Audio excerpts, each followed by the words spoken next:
Bin Weevils was among the virtual world behemoths in the UK in the late 2000s and early 2010s. Though the game didn't really manage to gain a foothold overseas, you'd be hard pressed to find a British kid from this period who hadn't played the game. The concept of the game was strange, to say the least. The idea of controlling a weevil and living in a bin sounds disgusting. I mean, have you ever seen a real weevil? They're vile. Nevertheless, the game really caught on and even won Best Website BAFTA Award in 2011. The game itself, as I remember it, was pretty bare bones, and the graphics certainly weren't something to brag about. I mean, just look at this area, and this stayed with the game until it shut down in 2021. The game generally looks better in its newer areas. I mean, they're obviously not Elden Ring or anything, but they're passable for a kid's browser MMO.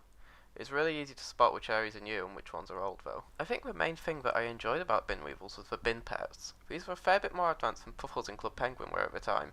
You could slowly teach them to learn tricks by doing emotes in front of them, but they would eventually learn to copy. I remember when I first got the ability to take my bin pet with me, and they could wander around outside your nest by themselves, even interacting with other players' pets. This was really mind-blowing to me as a kid. One thing I also found hilarious is the fact that I actually bought my bin pet before they introduced a paid membership, so I could keep my bin pet even when my mum decided she didn't want to pay for my Bin Weevils membership that month, and people would come up to me often asking how I had a bin pet despite not being a member. Speaking of being a member, having a Bin Weevils membership, or being a bin tycoon, what an honour, was some of the most fun I actually had playing virtual worlds as a kid. Being a bin tycoon allowed you to wear hats to flex on the poor hatless weevils, visit a new area if it was only available to bin tycoons, have your own underground business underneath your nest, adopt a bin pet, write newspaper articles, and more.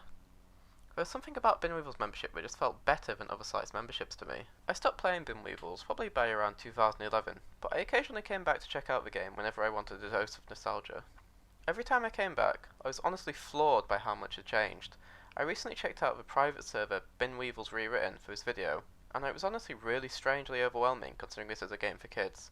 Maybe I'm just easily overwhelmed, or I'm so used to how the game was 13 years ago that I have trouble adjusting. I don't really know. So I decided to install Bin Weevils Rewritten for the purposes of this video, and yeah, the game is a lot different to how I remember it. The quest and experience you earn almost make it feel like an RPG, in comparison to how something like Club Penguin operated. In keeping with the RPG theme, the game also had missions the player can go on. I tried the first mission of the game and they're okay. You know, they serve the purpose. I previously mentioned that my favourite thing about Bin Weevils was the bin pets. My pet I had as a kid was called Red because he was entirely red. Very creative in me, I know. So the first thing I decided to do when I tried Rewritten was to go see how much it would cost me to buy a bin pet, and to my surprise they cost 20,000 mulch. Mulch being the currency in the game, but, you know, since they live in a bin. I knew that I'd have to grind to get my bin pet, so my goal for this video with Bin Weevils Rewritten is to save up enough cash to buy myself one. I started my Bin Weevils Rewritten journey by making my Bin Weevil on my character customization screen and... my god, what is that noise? My ears are bleeding, this is horrible. Yeah, the sound in this game is really loud and really horrible. I don't remember being bothered by this as a kid, but I probably drove my parents insane with the sound effects. The character creation itself though is pretty decent. It's nothing special, but you have a lot of options in terms of colour, and you can make a Weevil that definitely looks somewhat unique. Maybe I'm remembering wrong, but I definitely don't remember having this many options for colour when I played the game back in around 2010. After you've made your character, there is a new introduction to the game, with different Bin Weevils characters welcoming you into your nest. Please bear in mind that I am using the word new relatively here. I just don't remember it existing when I played the game at 10 years old. It's pretty cool. There's a Connect 4 and a pool game you can actually play on. From footage I found from other people playing this, I think you can actually see other players here, but no one else was there when I did it. When you enter your nest, you're immediately introduced to the new level system, and this makes it very obvious that the game is almost unrecognisable to how it was when I played it a lot. Bin Weevils used to be a lot simpler, and I don't think that it's bad that they added levels of complexity to the game, but it certainly changes the way you interact with it. There is also a bin card on the wall now that you can stamp once a day, I guess incentivising players to come back every day. Another big change is how they introduced the customisation of your nest. From what I remember, you were essentially thrown in the deep end in terms of this back when I played as a kid. Now, the game has you decorate an entire room with items it gives you. I think this is pretty cool, but I don't like how it forces you to decorate the room exactly how it tells you, rather than allowing you to do it in your own way. I know that you can change it after, but I think it would have served as a better introduction. The garden is also a large part of your nest, and I do actually remember this from when I used to play the game. It's a really simple concept where you plant seeds, and when they are grown you can sell the product for cash. And from what I remember, this seems to be the most efficient way of making money in the game. I remember playing this game years ago and growing a beanstalk to some island level thing, Other than that, I don't think I interacted with the garden much back then. I decided that the garden would be the best way for me to save money to buy my bin pet, and planted a bunch of seeds.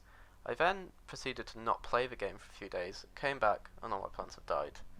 Apparently, you're supposed to harvest them before they die, again incentivizing players to keep coming back and checking the game. Finally, you have the tutorial, and at first I somehow missed the big text that says tutorial, and I assumed this was a daily checklist you could do to make money every day. It wasn't until I came back the next day that I realised this wasn't the case. Honestly, I think that's kind of disappointing, because I love dailies in games, and this just gives you an excuse to log in, but it does a good job of introducing stuff you can do in the game regardless. I also started doing the daily brain strain every day, to try and save up some more mulch. The questions are obviously super easy since they're intended for young kids, but honestly I think the fact they are so simple added some extra pressure because I'd feel some deep sense of shame if I got a question wrong. The entire world of bin Weevils is honestly pretty ugly, which is fitting I suppose, given that the setting is literally a bin. It's really obvious which areas were added later in the game, and which had been in the game pretty much since the beginning. A standout example is that of Ink's orange peel, which looks dated even for a 2007 Flash game honestly. The difference really can be quite jarring, but it does have a certain charm to it.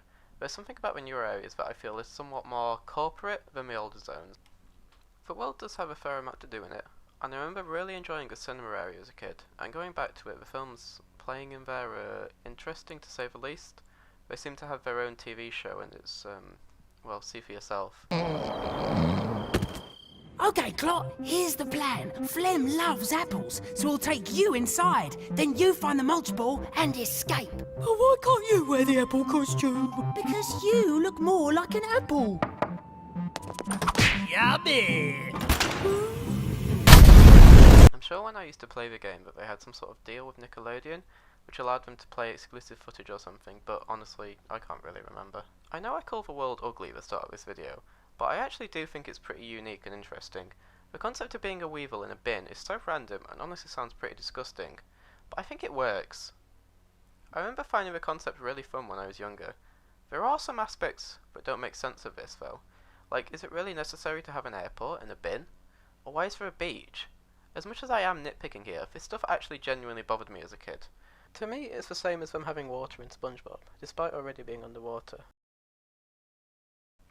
Something I wanted to briefly touch on was the missions that are available in Bin Weevils. These missions have you become part of a secret Weevil service.